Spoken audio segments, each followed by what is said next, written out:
இப்போ நாங்கள் மைசூர்லேருந்து இந்த கூர்க் வர வந்து இந்த வண்டியில் நான் ட்ராவல் பண்ணியிருக்கேன் ரோட்ஸ்டரில். ஸோ எப்படிலாம் இருந்தது, எனக்கு எந்த அளவுக்கு எக்ஸ்பீரியன்ஸ் கிடச்சிதுன்னு சொல்லிட்டு டீட்டெயிலாக இந்த வீடியோவில் பார்ப்போம்.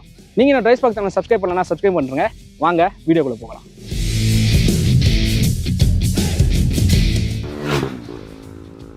ஆக்சுவலி இந்த ரோட்ஸ்டர் பற்றி நான் சொல்லணும்னா, ரோட்ஸ்டர் இது வந்து ஒரு 70s 80s பீரியடில் பார்த்தீங்கன்னா எஸ்டியோடைய ஒரு ஃபேமஸான வெஹிக்கிள்னே சொல்லலாம். அதுக்கப்புறம் வந்து அது கொஞ்ச நாளாக நிறுத்திட்டாங்கன்னு சொல்லலாம்.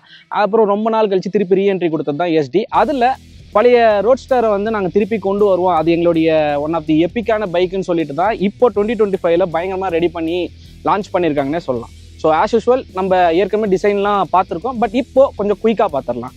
ஸோ ஃப்ரண்ட்டில் எடுத்துக்கிட்டோன்னா நமக்கு எல்இடி ஹெட்லாம்ப்ஸ் அண்ட் எல்இடி இண்டிகேட்டர்ஸ்லாம் கொடுத்துருக்காங்க. ஸோ ஹெட்லாம்பே பார்த்தீங்கன்னா நமக்கு இந்த உள்ளங்கையில் இருக்கிற மாதிரி ரொம்பவே சின்னதாக காம்பேக்டான டிசைனில் கொடுத்துருக்காங்க.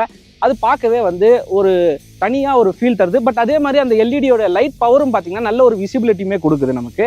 அண்டு ஓவராலாக அந்த டிசைனோட லுக் எடுத்துக்கிட்டோன்னா நமக்கு வந்து சிம்பிளாக ரோட்ஸ்டர்னு சொல்கிறத விட லைக் ஒரு ரெட்ரோ ஃபீல் வந்து நல்லாவே கொடுக்குதுன்னு சொல்லலாம். அது அந்த ஹைவேல ட்ராவல் பண்ணும்போதுமே சரி, அந்த ஒரு பழைய நினைவுகள் திரும்பும் அப்படின்னு சொல்லுவாங்க இல்லையா, அந்த மாதிரி தான். சின்ன வயசில் பழைய படங்கள்லாம் கூட பார்த்துருப்போம், நம்ம நிறைய ஹீரோஸ்லாம் எஸ்டியில் சாங்லாம் ஓட்டிகிட்டு வருவாங்க. ஸோ அந்த மாதிரி ஒரு ஃபீலே கொடுக்குதுன்னு சொல்லலாம். ஸோ சைட் லுக் எடுத்துக்கிட்டோன்னா நமக்கு டேங்க்கில் பார்த்தீங்கன்னா ஒரு ஸ்லீக்கி டிசைன் டேங்காக கொடுத்துருக்காங்க. கம்ப்ளீட்டாக வந்து ரீடிசைன் பண்ணியிருக்காங்க. நல்லா லார்ஜாலாம் இல்லாமல், அது நம்ம ஒரு ஆரி ஹண்டர்லலாம் பார்த்துருப்போம் இல்லையா, அந்த மாதிரி ஒரு ஸ்லீக்கி டிசைனில் சூப்பராகவே டிசைன் பண்ணியிருக்காங்க. அண்ட் அதுலேயுமே இந்த 69 டீக்கர் கொடுத்துருக்காங்க. ஸோ எஸ்டி வந்து 69ல் ஸ்டார்ட் பண்ணதை மென்ஷன் பண்ணுற வகையில் 69 சொல்லி டீக்கர் அண்டு எஸ்டியோடைய பிராண்டை மென்ஷன் பண்ணுற மாதிரி ஒரு அது குரோமில் கொடுக்கல, ஒரு பிளாக் கலரில் கொடுத்துருக்காங்க லோகோவை. அண்ட் எஸ்டியோடைய இன்னொரு லோகோவையும் டீக்கராக கொடுத்து அந்த டேங்க்கில் ஒரு லைன் கொடுத்துருக்காங்க. அது பார்க்கவே வந்து கொஞ்சம் மேசிவாக இருக்குது. அண்ட் டேங்க்கில் இந்த ஃபியூவல் கேப்பாக இருக்கட்டும் எல்லாமே வந்து கம்ப்ளீட்டாக பார்த்து டிசைன் பண்ணியிருக்காங்கன்னே சொல்லலாம். அண்ட் ஓவராலாக சைட் லுக்கில் பார்க்கும்போது வண்டியோடைய லுக்கே வந்து அந்த ரெட்ரோ ஸ்டைல் அச்சீவ் பண்ணிட்டாங்களான்னு கேட்டிங்கன்னா 100% அச்சீவ் பண்ணிருக்காங்கன்னே சொல்லலாம். சூப்பராகவே இருக்குது. அண்ட் இங்கே இந்த இடத்துல பார்த்தீங்கன்னா க்ளோ பாக்ஸ் கிட்டே இந்த ரோட்ஸ்டர்னு மென்ஷன் பண்ணதாக இருக்கட்டும் எல்லாமே சூப்பராக இருக்குது. இந்த வண்டியோடைய கிரவுண்ட் கிளியரன்ஸ் எடுத்துக்கிட்டிங்கன்னா 171 mm கொடுத்துருக்காங்க. அண்ட் வீல் பேஸ்மே பார்த்தீங்கன்னா 1440 mm கொடுத்துருக்காங்க.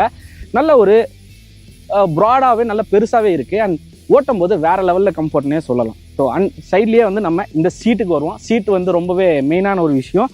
ஸோ இதில் வந்து சிங்கிள் சீட்டாக இருக்குது. அண்ட் நமக்கு 50+ கஸ்டமைசேஷன் ஆப்ஷன் கொடுக்குறாங்க இந்த வெஹிக்கிளில். அதனால் நமக்கு வேணும்னா டியூவல் சீட்டாகவும் நம்ம போட்டுக்கலாம் அண்ட் பேக் ரெஸ்ட் வச்சுக்கலாம். ஸோ நிறைய ஆப்ஷன்ஸ் கொடுத்துருக்காங்க. ரொம்ப முக்கியமானன்னு பார்த்தீங்கன்னா இந்த ரியர் போர்ஷன் தான் நமக்கு. ஸோ இந்த வண்டியோடைய டெயில் லைட் அண்ட் இண்டிகேட்டர்ஸ் வேறு லெவலில் வந்து இந்த ரியர் போர்ஷனே வந்து டிசைன் பண்ணியிருக்காங்கன்னு சொல்லலாம். ஃபெண்டர் முதற்கொண்டு இப்போ என்கிட்ட இருக்கிறது தான் வந்து டாப் வேரியன்ட். ஸோ இதில் லோ வேரியன்ட் ஒன்று, டாப் வேரியன்ட். இதெல்லாம் பெரிய வித்தியாசம் வந்து டிசைனில் கிடையாது, அந்த கஸ்டமைசேஷன் ஆப்ஷனில் தான்.